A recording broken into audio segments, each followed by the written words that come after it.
So really, when it comes to client interactions, most questions, most lines of dialogue are just, they're filler, they're bullshit, right? They're building rapport, and they're getting to understand a person and their family and how everything's going. Really, when it comes down to it, there are 3 questions that you should ask while you're developing a prospect or developing an opportunity, and use these questions before you present your solution, and these will help you close more sales. Number 1 is, what is this challenge costing you?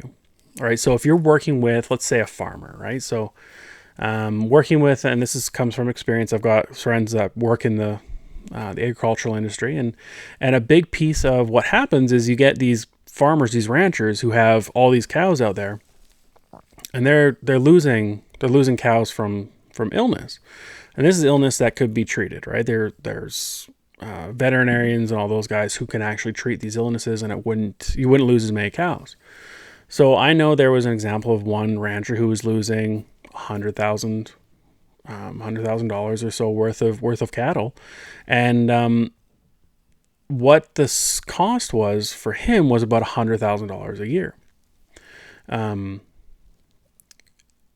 And what it came down to understanding was the cost to this person. What the challenge is costing them is $100,000 a year.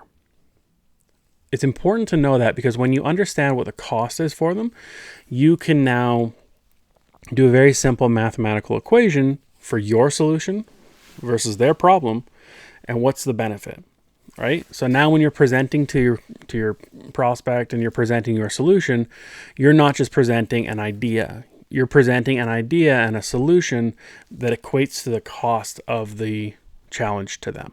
So that's question number 1.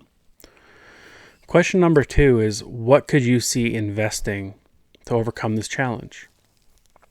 How much could you see spending to overcome this challenge? And what this is going to do is, this is going to help further define the prospect.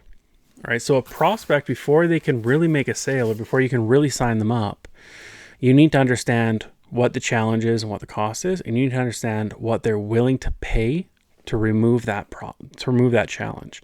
Again, now you're presenting to them, and you have a solution that overcomes their challenge, but is also within their range of expense. It's question number 2. Question number 3 is understanding it and asking them, what's your decision-making process before completing something like this, or before overcoming challenges? And the reason why you want to ask this is you need to understand if there's more than one decision maker that's going to have to sign off for your solution, right? So understanding this, when you go into propose or to present a proposition or present a proposal to them, now you can understand who you're presenting to. Who is your buying party?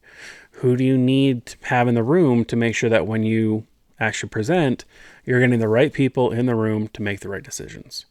So these 3 questions, what you can do is you can create an outline, and you can understand how to sell to your customer by understanding the cost, the challenge, by understanding how much they're willing to pay to overcome the challenge, and by understanding their decision-making process. You can cater your presentation to those 3 points and make sure you're providing the solution that you're going to get a much higher chance of making a sale.